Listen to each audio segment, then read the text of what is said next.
Are you curious about how to create your personal brand? Well, in this video, we have a practitioner who's going to talk to you about it. Coming up.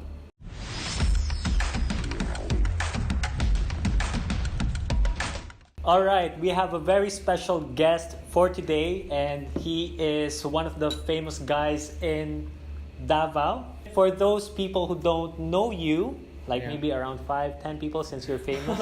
Not really. Can you share a little bit about yourself? Okay. So hi everyone who's watching the present. I am Phillip, also known as Davao Conyo. So mainly what I do is I produce content on social media, mainly on Facebook. And recently I've tapped Twitter and Instagram as well. But mainly I really started on Facebook.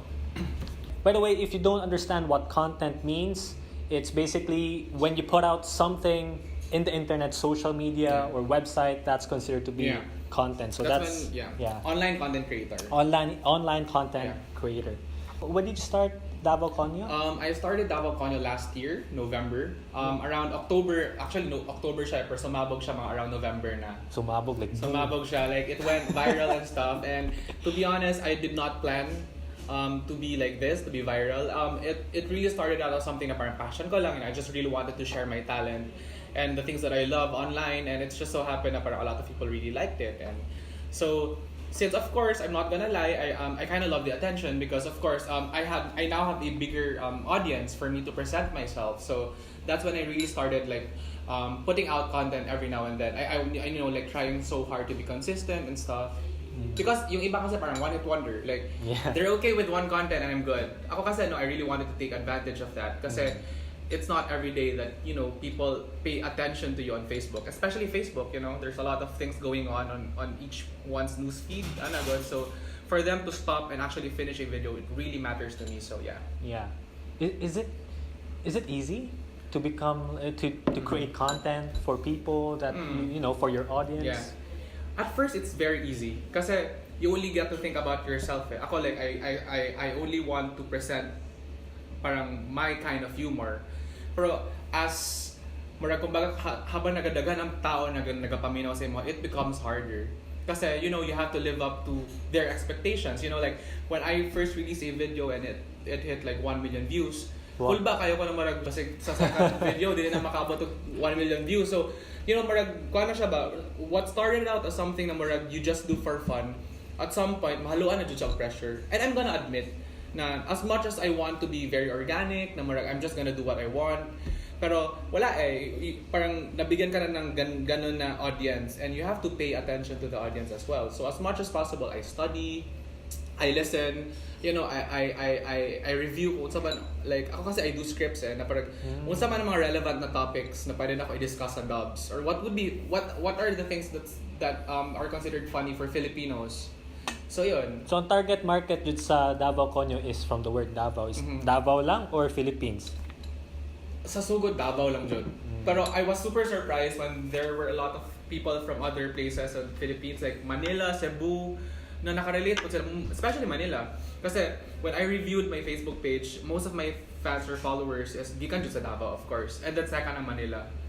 So dito na ako na-realize na, it's kind of cute. And a lot of people from Manila actually say that Davao Conyo is cute kasi it's a happy marriage between Tagalog and Bisaya. So, makatawa daw sila sa accent na Bisaya, but at the same time na ay parang spunk halo na Tagalog of Manila or Tagalog. How many followers do you have right now?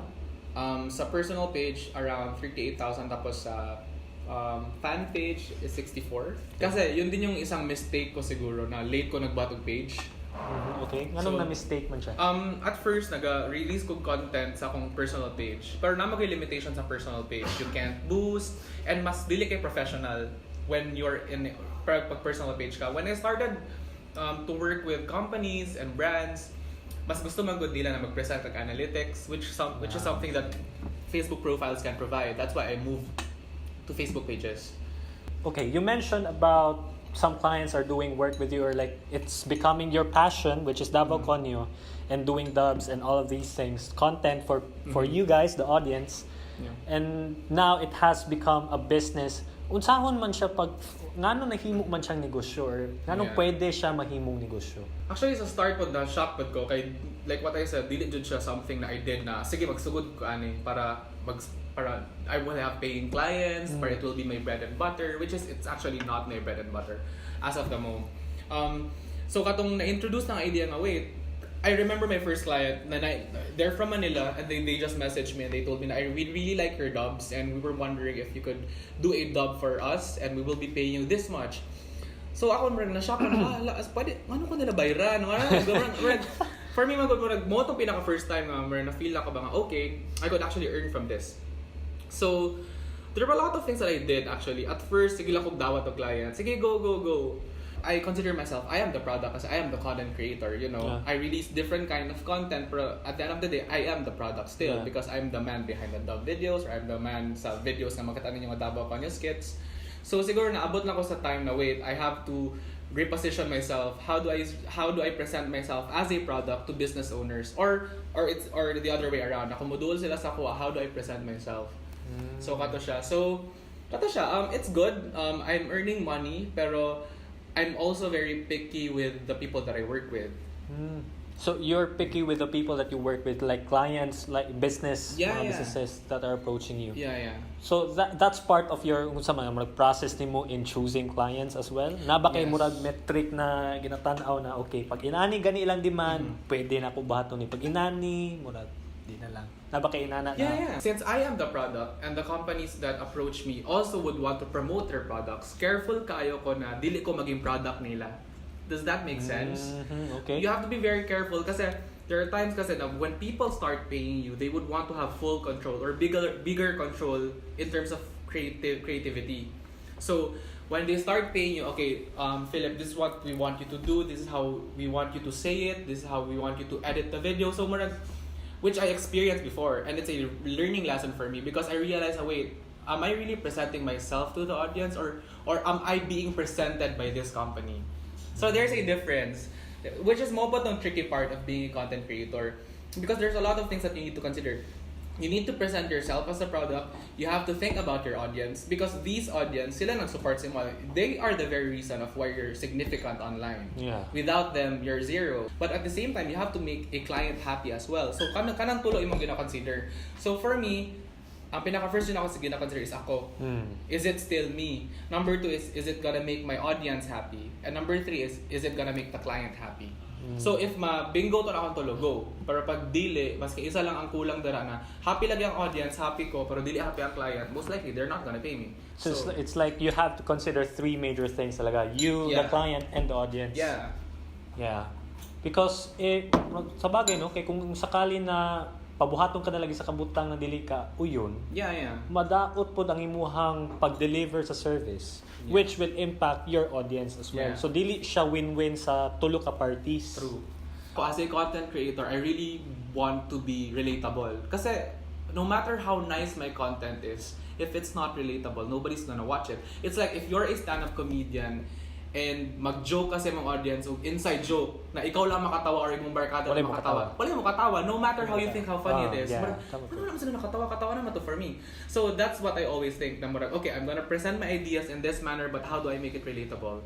So for me, kung going back to relatability, dili mo ko gusto nga ma-feel sa audience na ay nagabaligya na siya or ay marag kuan na siya, marag corporate cow na siya or something or sa ba marag corporate slave na siya or whatever na marag okay, he's not speaking for himself na he's not the Phillip that we used to know, which I experienced by the way, and that was the last time good kay na traumatized yun because I worked with this company and dili na ako mag-drop ng name and then so they told me na okay, here's what we want you to do. So ang ilang instruction mo gusto ko is just be you, which is something, okay, go, just be myself. Tapos, I reckon din naman na they watched my previous video. So, when they said na be you, wala na kayo dagang questions. I just thought na, okay, they know that I curse sometimes, or sometimes I could go for like green jokes, mga na. So, I went for it. Tapos, when I submitted them my final output, kadami nilang ipatanggal. Can we remove this? Can we remove this? Can we remove this? And, of course, I already signed the contract and I have to follow a deadline. I can't say no. So, Tapos nagbayad tapos sila. So, sige, go, putol. Up until ang output is something that I do not like. Murag, okay, this is not me. I do not want to upload this, but I have to because they paid me.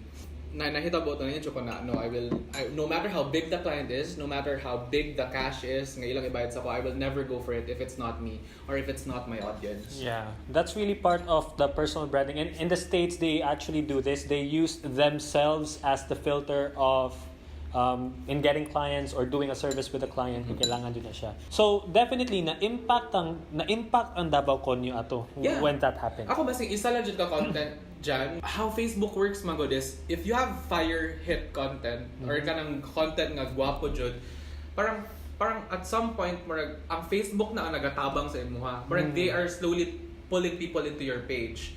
And while dahan pagtao sa imong page, you have to dapat tuloy-tuloy dyan imong og mga kumbaga sa Davao pa or sa Philippine term is mga have na video, something like that, which is hard, by the way. But you have to do that. You have to keep the fire burning. Isa lang ka content nga dili kay mag-work, ang algorithm sa Facebook will turn against you. Like wala mga wala silang hinahinay. Tapos imong next nga content nga lingaw unta, sayang lang to mga tao nga nawala na sa mong page because your last upload wasn't as funny or wasn't as relevant. Ana good. So ako, it really matters to me na pag ako yung ginagawas na okay, dili kay siya, magpanic na ko ana. Kaya I know that I'm losing people. Ang gina-share na ko karon na when I say that I panic or when I say that I'm worried when people do not dili kay sila mag-watch ako videos, I'm marag nagatalk ko sa perspective sa business ha. Different din kasi ang personal. When it's just your passion. Ako like at the end of the day, if I loved what I uploaded, even if wala kay nagatanong okay lang. Okay lang sa ko but I liked it.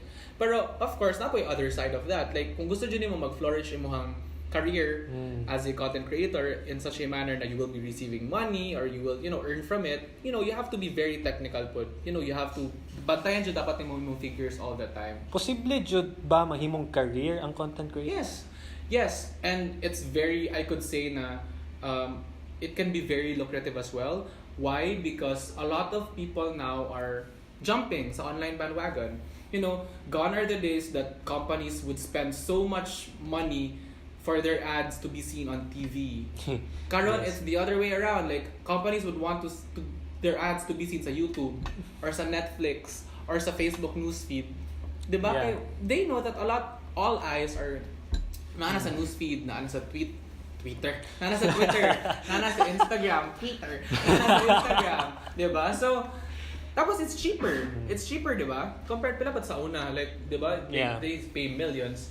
Like when we boost a post on Facebook, you can reach a lot, like millions of people, like thousands of people with minimal budget compared to like TV. Dako kay mong budget, tapos wala pa dyan kay analytics na makuha kay alam nga naman imong i-mind game sa mga tao so kung tanaw sa TV mo At saka kung sino yung nakakakita ng ads mo sa TV, sila lang din yung makawatch yung ads. Di pa sa Facebook na when I see a commercial that I like and I like it, makita, ma-report ko sa mga friends na gilike ni Phillip ang kanina ad and they will also see it. So it's very effective. Okay. And siguro since we are Davaoeños and we are in Davao City, I could really say na Davao could still improve. And I hope that Davao business owners, like if you're a business owner and you're watching this, I do hope that you realize of how important internet is right now, how important social media is right now. Kasi meron pa kasi ibang business owners na they just think na it's a fad or parang it's just an extra gastos lang siya ba na parang they don't really set aside a certain budget for online marketing. And I'm not saying this because I am a content creator. I'm saying this just like to give you like siguro a tip na lang din na you really have to take online marketing seriously. Nowadays the technology is really helping a lot of businesses as well, and it's massive. What are the tips that you follow or principles that you follow in managing or maintaining your brand? Okay. So your number one is be consistent. So when you say be consistent with your uploads, be consistent with your concepts. When I say concepts, kasi I got really known for releasing Davao Conyo dubs. So when I'm trying to expand the things that I do in terms of content, ginahinahinan ako siya. Like, nag-shy away ka from dubs, nag-start ko ba ng videos na makita na dyan akong naong. Pero nagya po hint of Davao Conyo like with the way that I talk, Pero I'm slowly ginaano na ko siya ba, hinahinay na ko siya nga mag-venture ko into other types of content, pero dili jud gyapon mawala ang Davao Conyo touch. So mo tong ginapasabot na you have to be consistent kasi when you got famous for releasing good photos online and then all of a sudden mag-prank ka, like di ba uso man nakaroon na prank ka, it's gonna confuse people na kung saan may ginabuhat karon asa man jud siya ka-focus good. So you have to be consistent because murag mo na mga little things na murag maka-cause of confusion sa mga audience ba, and that could really impact your kumbaga social media score or whatnot. And then another is you have to control your own brand as well. You have to control your own brand in such a manner that you have to tell people who you are and not the other way around. You have to be relatable at the same time, pero kumbaga relatable ka pero you don't let other people tell you who you are. You have to present yourself out there na I am Davao Conyo, this is what I do, and yeah, enjoy what I do. Ganyan, good. What else? Siguro, sa visuals pod, it really helps. Like, the glasses. This is something that I did not strategize na marag, okay, this is how Davao Conyo looks like. Oversized glasses. Na-timing na dyan siya, nakatong time na nag-boom ako mga content mo, ginasuot na ako niya siya. Tapos medyo colored na po akong hair yata ato. Tapos I'm into plain shirts na.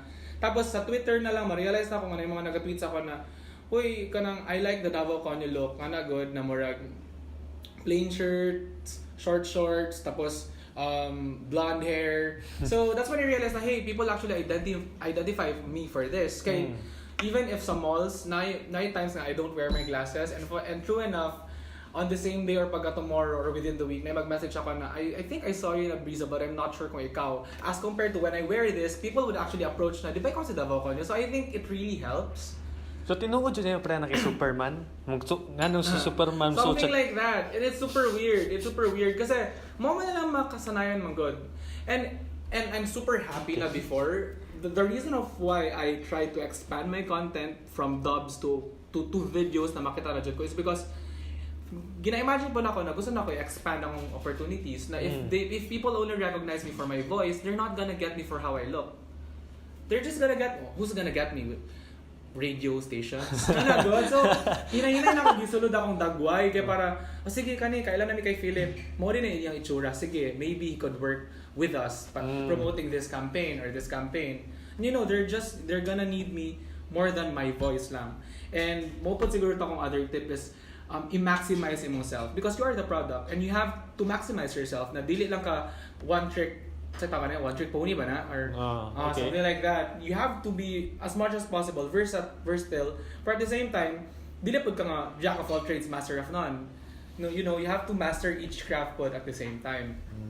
It's super weird, it's super ironic that we're talking about money at some point, pero it's always good na you start sa notion or sa thinking na do not do it for the money. Yeah. You really have to start somewhere na I'm gonna do this for free because this is what I love. Because people, they will feel that man God na people will feel if you're faking it. People will feel if in the middle of the joke ay lamig din ng cucumber na lemon. Ma-feel mo ko lang ay na maligyan na siya. Hindi na siya natural ba. So it's good na you help other products through that. But at the same time, always don't forget na you should never lose yourself along sa content.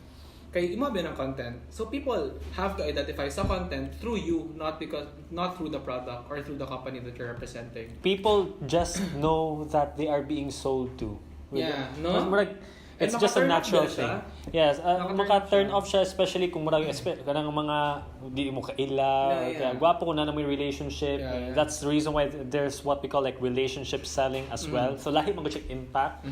And when you start like a brand, it's the same thing with the present. Like when we start this, it's really more about passion, just sharing. And then people just, for some reason, they come to you and they ask you what services do you offer. And okay, so I didn't see that coming. True. But it's just a reality that content creators face, which is a good thing, I think. Funny story, when before this actual conversation that we're having now, diba, you approach mo kanimo that hey, we're gonna talk about this and that. After a conversation, I actually did a portfolio. Kasi that's when I realized na, hey, I should really it's good to be prepared. It's mas professional naman good when clients would approach you and you could present them with your portfolio. And when I say portfolio, ang imong reach, like the clients that you work with. So, yun nga, you also prepare yourself na maabot mo sa time where you have to build your own portfolio because mo magod ang facade nimo as a content creator. And and mas confident ka mag-charge. Yeah. Og clients. I charge like this because these are my figures. Yeah. These are my number of views, my reach online. So ma-justify good siya. Ma-justify good siya. When you become a content creator, people will definitely, see you and they would want to interact with you. Businesses or kanang mga tao, it's just a natural thing. Yeah. Murag TV na maguning Facebook. Murag inana na siya inana na effect ba, no? It's true. Anything that you want to say to people, and by the way, ito rin pinaka-importante, asa kanila makita or how can they get access to you more? Okay. Ang pinaka-highlight siguro sa ako ang pwede maingon sa mga tao is number 1, relatability. Katulad siya, relatability. Obvious, moto your highlight for me. That's what I consider most of the time. Is this relatable? Will people understand this? If you're creating content and if you want people to relate to your content. And they can find me sa Facebook, that's Phillip Hernandez, or you could follow and like my page, Davao Conyo, Davao space Conyo. And you could also find me on Twitter, that's Davao Conyo. Alright. DVO space CNYO. Para cool. We have been friends since 2014, I think. Yeah. So we worked in the same place before. That's how we met. Yeah. And kato, all of a sudden, nag-message ako sa iya, hoping to collaborate. And so thank you, Kayo, for being in the present. In the present? Yeah. So before we end, question of the day. If you are a content creator or if you are aspiring to be a content creator, what tips or lessons did you learn from Mr. Davao Conyo from his own experience? Yeah, let us know. Let us know in the comment section and share this to your friends, like this video. Let us, interact. So remember that today is a gift. That's why it's called the present.